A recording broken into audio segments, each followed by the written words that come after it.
നിങ്ങളുടെ ഇഷ്ട പരമ്പരകൾ എക്സ്ക്ലൂസീവായി സൺ നെക്സ്റ്റ് ആപ്പിലൂടെ തികച്ചും ഫ്രീ ആയി ഇപ്പോഴേ ആപ്പ് ഡൗൺലോഡ് ചെയ്യൂ. ഞാൻ വീട്ടിൽ ചെന്നിട്ട് വിളിക്കാം സർ. ഞാൻ അമ്പലത്തിൽ പോയിട്ട് വരിക. ദൈവമല്ലേ ഉള്ളൂ സർ, ദേവിക്ക് തുണ. ശരി സർ, ഓക്കെ.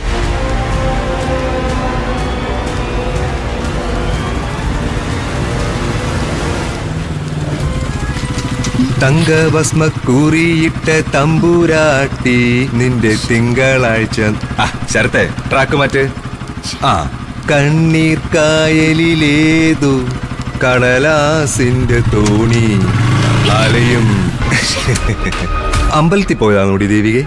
അല്ല, 2 നാടകക്കാരെ അന്വേഷിച്ചിറങ്ങിയതായിരുന്നു. അല്ല, ആ കല്യാണത്തിന് നിനക്കിനിയിപ്പോ അച്ഛനും അമ്മയും വേണ്ടേ? ആണോ? ലോകം കാത്തിരുന്ന ഏറ്റവും പുതിയ നാടകത്തിന്റെ പേരാണ് ചിറകൊടിഞ്ഞ കിനാവുകൾ. ഭർത്താവിന്റെ ഹൃദയം ദാനം ചെയ്ത സുന്ദരിയും സുശീലയുമായ യുവതിയുടെ ഗത എന്ന ഗത. അതിനേക്കാളും നല്ലൊരു കഥ ഭയങ്കര ഹിറ്റായിട്ട് ഓടിക്കൊണ്ടിരിക്കുവല്ലേ, തസ്കര വീരൻ. എന്നാലും വക്കീൽ ചന്ദ്രലേഖയും വക്കീൽ സിദ്ധാർത്ഥനും ചേർന്ന് നിന്നെ ക്ലീനായി ചതിച്ചിലൂടെ ഇതേ ഊട്ടി. ശരത്തെ, ദേവീസ്തുതി ചൊല്ലിയിട്ട് വരുന്ന വഴിയാ.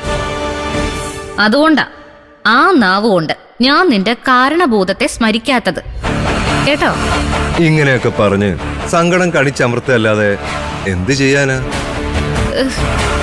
എന്നെ തോപ്പിക്കാൻ നീ ചന്ദ്രലേഖയുടെ കയ്യിലൊരു കത്തി കൊടുത്തു. അവൾ അതുകൊണ്ട് എനിക്കിട്ടൊന്ന് പോറി. ഒടുക്കം അത് നിന്റെ ഹൃദയത്തിലേക്ക് കുത്തിക്കയറ്റി. സിദ്ധാർത്ഥന്റെ വീട്ടില് പൊറുതിയും തുടങ്ങി. അതിന് ഞാൻ എന്ത് വേണോടാ? ആരെങ്കിലും എവിടെയെങ്കിലും താമസിക്കട്ടെ. നീ ഒന്ന് ചിന്തിച്ചു നോക്കിയടി ദേവികെ. ഇപ്പോ നിന്റെ സുധിയേട്ടന്റെ ഹൃദയത്തിന് പുതിയൊരു അവകാശം വന്നില്ലേ? ചന്ദ്രലേഖ. നീ ഇപ്പൊ കഥയിലാരാ? വെറും മാറാല. എന്റെ സുധിയേട്ടന്റെ ഹൃദയമിടിപ്പ് കേൾക്കണമെന്ന് പറഞ്ഞ് സിദ്ധാർത്ഥ ഒന്ന് വിളിച്ചു നോക്ക്. ചന്ദ്രലേഖ ആ ഹൃദയം കുത്തിപ്പൊട്ടിക്കും. ഇല്ല, കാണാം. അപ്പൊ ശരി, ടാറ്റാ. പോയേ പോയേ സിദ്ധു പോയേ, ചന്ദ്രലേഖ കൊണ്ടുപോയേ.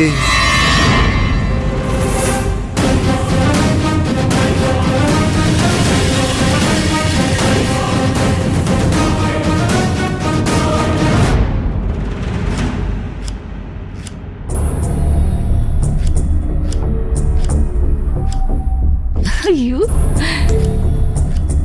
എന്നാലും മോക്കി അടുക്കള പണിയൊക്കെ അറിയാന്നേ. എനിക്കും അങ്ങോട്ട് വിശ്വസിക്കാനേ പറ്റുന്നില്ല. ഞാനുണ്ടാക്കി തന്ന കറികളും പലഹാരങ്ങളും ഒക്കെ കഴിച്ചിട്ടും പ്രേമിച്ചിക്ക് വിശ്വാസം വന്നില്ലേ? അതല്ല, അമ്മയില്ലാതെ വളർന്ന കുട്ടിയല്ലേ. അമ്മയില്ലാതെ വളർന്ന കുട്ടിയായതുകൊണ്ട് എല്ലാം ഞാൻ തന്നെ അങ്ങ് പഠിച്ചു. എന്റെ സില്ലുമോളും അമ്മയില്ലാതെ വളർന്ന കുട്ടിയാ. പക്ഷേ ഞാനവളെ അടുക്കളയെ കയറ്റിയിട്ടില്ല കേട്ടോ. അവളുടെ ജാതകത്തിലേ അഗ്നിഭയം പറഞ്ഞിട്ടുണ്ട്. അതെയോ?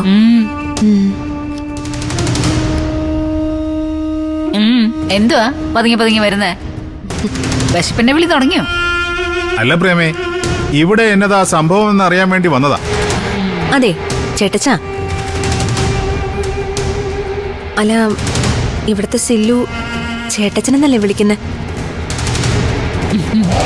അപ്പൊ പിന്നെ ഞാനും അങ്ങനെ വിളിക്കാന്ന് തീരുമാനിച്ചു. അതിനിപ്പോ എന്താ കുഴപ്പം?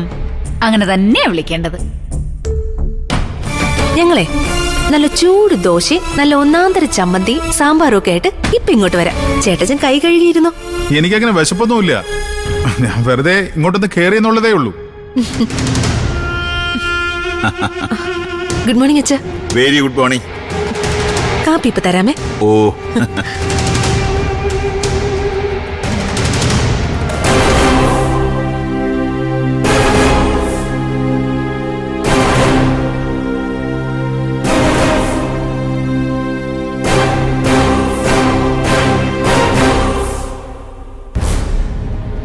നല്ല മിടുക്കി കുട്ടിയാ അല്ലേ രംഗ?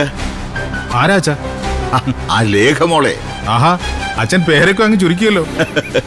ചന്ദ്രലേഖയെന്ന് നീട്ടി വിളിക്കുന്നത് എന്തിനാ? സിന്ദഗി മോളെ നമ്മള് സില്ലു എന്നല്ലേ വിളിക്കുന്നത്? അതുപോലെയാണോ ഇത്? ഇതിനിപ്പോ എന്താ കുഴപ്പം? സില്ലു നമ്മുടെ സ്വന്തം വീട്ടിലെ കുട്ടിയാ, ഇത് ഏതോ വീട്ടിലെ കുട്ടി.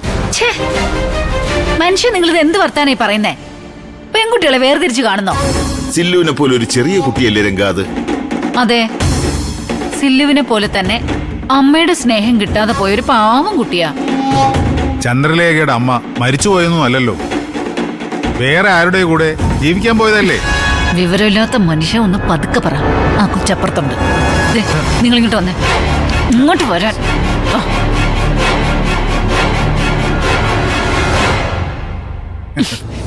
ദേ, ഒരു കാര്യം ഞാൻ പറഞ്ഞേക്കാം. എന്നതാ പ്രമേ? എന്റെ മനസ്സിൽ പലവിധ ഉദ്ദേശത്തോടു കൂടിയാ ഞാൻ ആ കൊച്ചിനെ സർവ്വ സ്വാതന്ത്ര്യത്തോടെ ഇവിടെ താമസിപ്പിച്ചിരിക്കുന്നത്. അതെനിക്കറിയാം. എന്തുകൊണ്ടും അറിയാന്ന്. കുഞ്ഞളിനെ കൊണ്ട് ചന്ദ്രലേഖയെ കെട്ടിക്കാനല്ലേ? അതെ, അതിനിപ്പോ എന്താ? അതിനെന്താന്നോ, ഇതൊന്നും നടക്കത്തില്ല പ്രേമേ. കുഞ്ഞളിയൻ സമ്മതിക്കത്തില്ല. ചന്ദ്രലേഖ സമ്മതിപ്പിച്ചോളൂ. പ്രേമേ, ഞാൻ വീണ്ടും പറയാ, ഇത് തീക്കളിയാ. വെറുതെ കുഞ്ഞളിയന് ഒരു ശത്രുവും കൂടെ ഉണ്ടാവും. മയൂരിയും വീട്ടുകാരെയും ഒടിച്ചു മടക്കി വിട്ടതുപോലെ ആവില്ല ഇത്. ആരാരെ ഒടിക്കും ആരാരെ മടക്കും എന്നൊക്കെ നിങ്ങൾ കണ്ടോ? സിദ്ധുവിന്റെ കാര്യത്തില് പലയിടത്തും പിഴച്ച പ്രേമയ്ക്ക് ഇവിടെ പിഴയ്ക്കത്തില്ല. ഒടുക്കം ചതുപ്പിൽ കെട്ടിയ പശുവിന്റെ അവസ്ഥ ആവരുത് നിനക്ക്. മനസ്സിലായില്ല? പശു തന്നെത്താൻ വിചാരിച്ചാലും കരകയറാനാവില്ല, നാട്ടുകാര് വിചാരിച്ച വലിച്ചു കയറ്റാനും ആവില്ല. മുങ്ങി താഴത്തെ ഉള്ളൂ. ഓ, ഉപദേശത്തിന് നന്ദി. മുങ്ങിത്താഴാതെ ഞാൻ നോക്കിക്കോളാം.